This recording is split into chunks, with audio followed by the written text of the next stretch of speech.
Bonjour à tous, deuxième segment de l'émission MVP proposé en exclusivité par Amos Business School. Commencez à connaître le principe. Amos est partenaire de l'Open de France 3-3 et de la Fédération française de basket. Et on a l'opportunité maintenant de se pencher un petit peu sur l'histoire du 3-3. Et pour en parler, qui de mieux que le responsable de la Super League, Adrien Dubois. Bonjour Adrien. Salut Angelo. Comment tu vas? Super bien et toi? Ça fait plaisir de te voir. Merci de nous donner un petit peu de ton temps.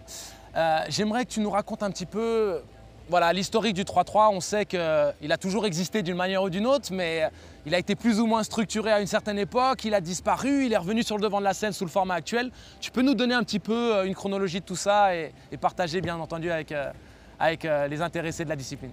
Avec plaisir. Donc comme tu l'as très bien dit, le 3-3 au final ça a toujours existé. Sans revenir sur la jeunesse de notre sport, donc il y a toujours eu même quand c'était que en 5-5, des phases de jeu où on travaillait le 3-3. Ça a toujours joué sur les playgrounds d'une façon plus ou moins organisée. Et on a vraiment eu une explosion du basket avec la Dream Team en 92, avec nos idoles, je pense à toi aussi. Je porte le numéro 9 pour une raison. Hein.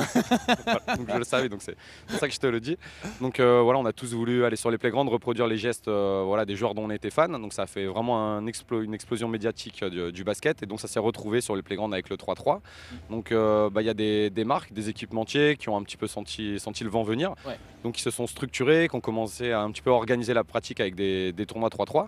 Donc on se souvient peut-être dans les années. Adidas. Voilà, Adidas, on a eu le Sprite Basket Tour, les tournois de la fédération. Donc ça a vraiment pris de l'engouement sur le territoire. Ouais. Et la fédération française a été assez novatrice parce qu'elle s'est intéressée dès 92 au 3-3 et elle l'a utilisé surtout comme vecteur d'insertion sociale. Donc ce qui correspond bien un petit peu au 3-3, il y a toujours du social autour du 3-3. Donc il y a vraiment une grosse explosion. Après ça s'est un petit peu essoufflé. Ouais, c'est dans les années 2000, ça tombe un peu aux oubliettes. Voilà, exactement. C'est un petit peu moins codifié. Ouais. Ça joue toujours sur les playgrounds, ça existe toujours, mais c'est un petit peu moins. Il y a moins de tournois, il y a moins d'activités autour. Exactement. 2012. 2012, voilà, le 3-3 fait son retour sur la scène internationale. Exactement. Avec la Coupe du Monde.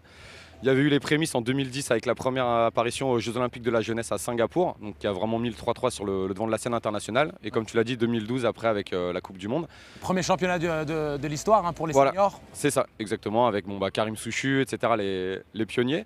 Et donc on se retrouve avec la fédération où on va organiser ce qu'on va appeler la Super League, oui. Donc un système de tournois sur l'ensemble du territoire français. La Super League dont tu es le manager. Hein. Exactement, voilà, donc avec l'idée qu'on puisse avoir des tournois pour chaque niveau, c'est-à-dire que un basketteur sans prétention qui veut vraiment s'amuser, il peut faire un tournoi 3-3, comme un tournoi avec plus de compétition, avec les tournois centraux à l'époque, qui sont devenus maintenant les Open Plus. Il y avait les couleurs, c'est Open Bleu. Open Brun, etc. Voilà. Et pour arriver sur l'Open de France, qui est du coup maintenant un événement quand même reconnu sur la scène internationale. Donc on a vraiment eu tout un travail sur le développement, sur un maillage territorial. Pour avoir l'organisation actuelle, le fonctionnement actuel de la Super League. Exactement. Et donc on est un petit peu passé des tournois que tu as connus, toi, les tournois bruns, qui étaient vraiment les prémices des Open Plus, où on avait déqualifié directement. Après on a eu vraiment de plus en plus d'équipes, où on a basculé sur le système avec le ranking qui est au cœur du système actuel, oui. Pour un petit peu dégager des organisateurs d'avoir trop d'équipes et avoir des événements qui montent en qualité, comme on le voit maintenant avec les Open Plus, qui sont au final peut-être des petits Open de France de ce qu'on a connu avant, avec vraiment des tournois qui montent. Et puis le niveau de jeu monte d'année en année. Il y a une structuration, on va dire, d'équipes un peu aux quatre coins du territoire. Beaucoup d'équipes qui représentent en plus des régions différentes du territoire. Il y a Rennes qui commence à se lancer dans le 3-3. Il y a Ballistique à Bordeaux. Team Paris, historiquement, on connaît. Il y a Monaco Riviera avec Anthony Christophe qui s'occupe de toute la zone. Donc c'est vraiment super. Ouais, on a aussi l'équipe de Tchaf aussi, donc on voit on a des équipes en fait qui s'organisent dès que le circuit est lancé, qui checkent vraiment toutes les dates, qui s'organisent. Tchaf qui est qualifié à l'Open de France. Qui sont sur l'Open de France, c'est une belle super récompense pour eux. Donc on a vraiment des équipes, même chez les filles maintenant, qui s'organisent pour faire tous nos Open Plus qu'on retrouve sur tous les tournois. Les Open Plus sont pareil de mieux en mieux organisés avec des organisateurs qui deviennent vraiment professionnels. Donc on a vraiment tout un maillage qui se professionnalise pour arriver à un Open de France avec des gens qui commencent à être vraiment reconnus du grand public sur le 3-3. Oui, c'est vrai que maintenant, c'est plus on vient à l'improviste faire un tournoi 3-3, on crédibilise et surtout on récompense les gens vraiment investis dans la discipline et le circuit 3-3 permet quand même déjà de voyager un petit peu, de mettre en avant les acteurs principaux du 3-3 aux quatre coins du territoire et puis au niveau qualitatif, dans l'organisation, ça monte en niveau. on pouvait reconnaître le travail de l'Urban PB notamment à Poitiers à la base. Hein. C'est quand on avait commencé, le début de Team Paris, c'était à l'Urban PB. Ouais, l'Urban PB qui est vraiment le tournoi un petit peu historique en France. D'ailleurs, Sylvain, on peut lui faire un petit clin d'œil, qui nous a beaucoup aidé aussi à travailler avec les autres organisateurs de tournois. Et maintenant, on a pas mal d'Open Plus où, comme tu l'as dit, on a vraiment un niveau d'organisation avec l'accueil des équipes, l'hébergement, la restauration. Il y a encore une petite dizaine d'années, les joueurs venaient un petit peu à l'arrache, on va dire. Oui. Maintenant, ils sont vraiment dans un cadre, dans un cocon, ils sont vraiment pris en charge et les organisateurs sont aux petits soins avec eux. Et c'est pour ça aussi qu'ils reviennent sur les tournois d'année en année et qu'on a de plus en plus de joueurs et de joueuses. Ouais, j'ai envie de dire, une fois qu'on va 3-3, c'est difficile de revenir en arrière. C'est ça, quand on y a goûté, on peut pas partir. C'est clair. Merci beaucoup, Adrien. Merci à toi, Angelo. Notre prochain invité, ce n'est pas n'importe qui, c'est le directeur du pôle 3-3, Jérôme Prigent. Bonjour Jérôme. Bonjour Angelo. Très plaisir de t'avoir parmi nous. Ça me fait plaisir de te voir ici. Merci beaucoup. Donc on sait que le chantier 3-3 il est grand et il est stimulant. Il y a beaucoup de choses à faire mais on avance bien, on progresse. Donc on sait que la FFBB s'investit pleinement désormais dans cette discipline. Elle est devenue olympique. Il y a Paris 2024 en ligne de mire. Donc est-ce que tu peux nous donner un petit peu ton avis sur le développement actuel du 3-3 ? Alors pour l'instant, ça se développe à vitesse grand V.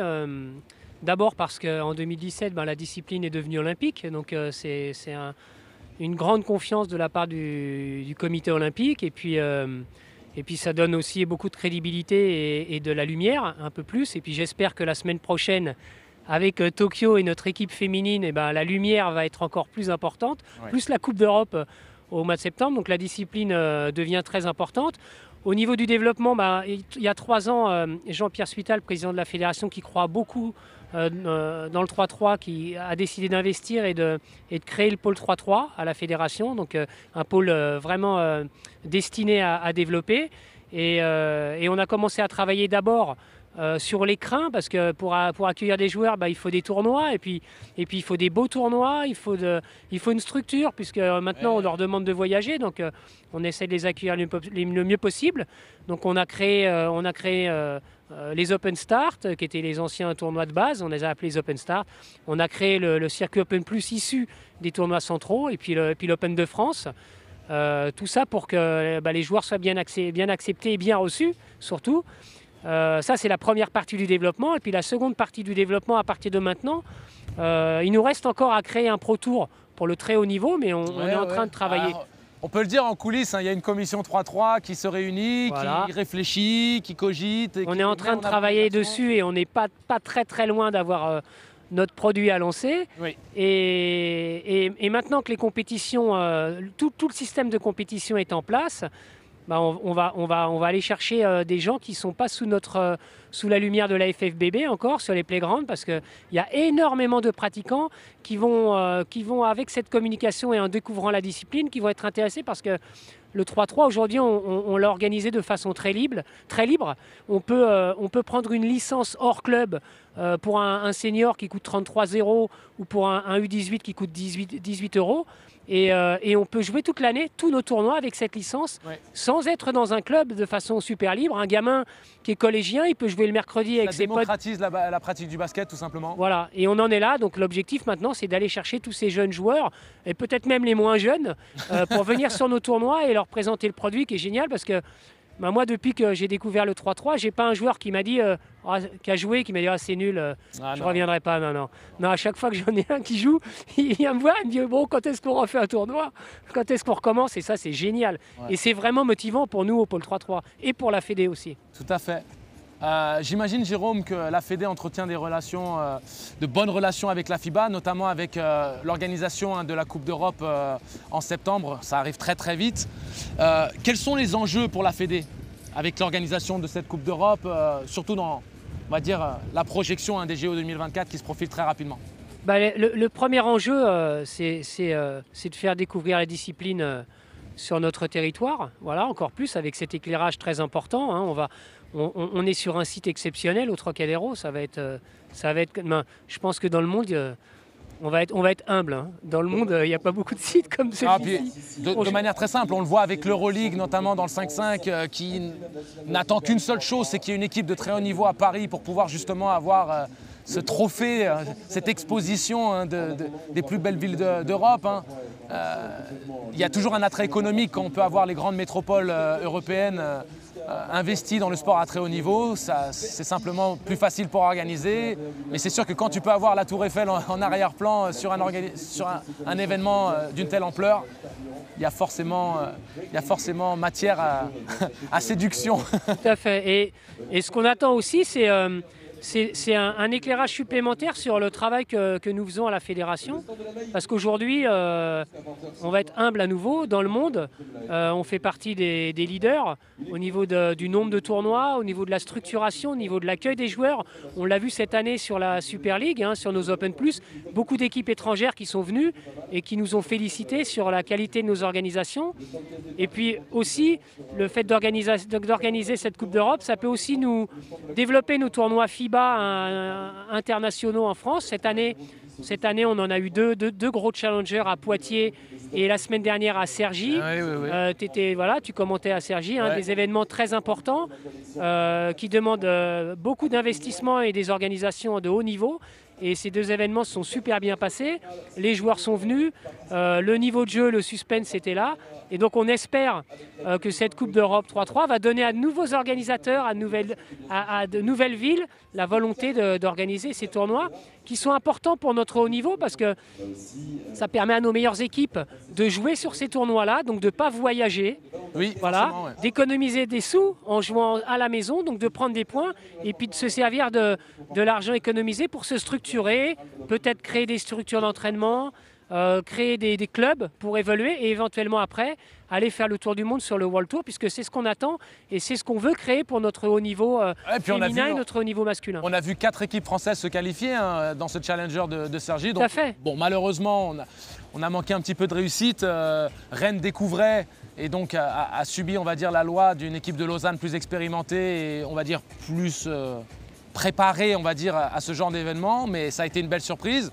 Bon, Nantes a déçu un petit peu, mais ça reste une équipe avec des internationaux, des U23 et des internationaux seniors. Donc c'est très bien pour le ranking français. Avec une volonté affichée de s'organiser pour aller sur le World Tour. Voilà, exactement. Il y a Team Paris, avec, on peut dire, l'équipe de France, tout simplement. Tout à fait. Avec tous les internationaux. C'est super intéressant. On voit qu'il y a quelque chose qui est en train de se créer. Maintenant, c'est de le pérenniser. La question, c'est de réussir à s'assurer que toutes ces équipes françaises ne participent pas simplement qu'aux événements sur le territoire, mais qu'elles soient aussi structurées et qu'elles aient les moyens, la logistique pour pouvoir aller s'exporter un petit peu. Alors tu parlais des moyens, c'est un peu le nerf de la guerre quand même. Toujours. Et c'est pour ça que depuis 3 ans, on met des prize money sur les tournois, que l'objectif c'est de faire monter ces prize money parce que le but d'un athlète évidemment c'est de s'éclater, c'est de faire du basket, mais il faut manger et puis il faut avoir une qualité de vie correcte. Donc c'est ce à quoi on tient à la fédération, c'est protéger nos joueurs et nos joueuses, les mettre dans les meilleures conditions. C'est pour ça qu'on fait monter les prize money, qu'on travaille avec nos partenaires pour assurer par des gains de prize money des revenus aux joueurs de façon à ce qu'ils puissent se lancer dans le 3-3 de façon professionnelle et puis se lancer sur le World Tour et prouver qu'en France, on est les meilleurs. Adrien, je vais te relancer un peu sur la Super League. L'évolution est vraiment satisfaisante. Quelle est la prochaine étape pour toi dans le développement de la Super League? Parce que je sais que tu vas vouloir continuer à pousser l'enveloppe plus loin. Dis-nous un petit peu ton ressenti ou ce que tu as en tête. Déjà, tu parlais d'évolution avec les équipes comme Team Paris, Nantes. Ce qui est super intéressant sur la Super League, on s'aperçoit qu'il y a plein de petites équipes entre guillemets pour le moment qui poussent très très fort, qui ont un niveau de jeu en fait au niveau de la densité du niveau de jeu des équipes françaises. C'est super intéressant et c'est très très fort. On a vu par exemple Team Lausanne qui est venu sur 2 Open Plus. Ils n'ont pas gagné, tu vois, ils se sont fait battre par des petites équipes entre guillemets, des équipes pas forcément très connues comme on disait, Tchaf qui commence un petit peu à venir sur le devant de la scène, et des équipes comme Tchaf, il y en a vraiment pas mal en France. Donc on a un niveau qui est très très dense. Donc si on arrive à avoir une vraie structuration des équipes, les Open Plus les aident aussi à se structurer. Voilà, ils s'organisent, ils vont chercher des sponsors pour essayer de voyager. C'est des équipes qu'on peut peut-être revoir, on ne sait pas, dans 3-4 ans sur le World Tour. Donc ça c'est super intéressant pour nous. Et au niveau des Open Plus, globalement de la Super League, on le voit, les price money qui augmentent. Le niveau des organisateurs, ça c'est super important, qui augmente aussi. On n'avait jamais eu de price money avant, on en a eu assez vite. On a des players lounge qui se développent. On a vraiment des structures qui deviennent pratiquement professionnelles. Et voilà, toutes les équipes rêvent, rêvent des trophées. Donc ouais, une montée en puissance de toutes les équipes, des organisateurs. Donc voilà, on veut aller vraiment plus haut. Et l'idée, c'est d'avoir que des Open Plus qui ressemblent à des Open de France où on est actuellement. Donc c'est super. Eh bien, Adrien, Jérôme, merci beaucoup pour votre temps. Merci à toi. On nous a gratifié avec le trophée. Il est absolument magnifique. Ce sera le trophée pour la Coupe d'Europe à Paris en septembre prochain. Alors, je ne vous propose pas de gagner le trophée, mais par contre, je vous propose un petit jeu concours pour gagner le ballon officiel FIBA 3-3, dédicacé par tous les intervenants qu'on aura eu la chance de voir intervenir lors de ces 6 segments que nous proposons avec l'émission MVP de Amos. Pour jouer, c'est très simple. Laissez parler votre créativité. Laissez un commentaire sur Facebook, sur le jeu concours, pour nous expliquer pourquoi ça devrait être vous qui gagne ce ballon.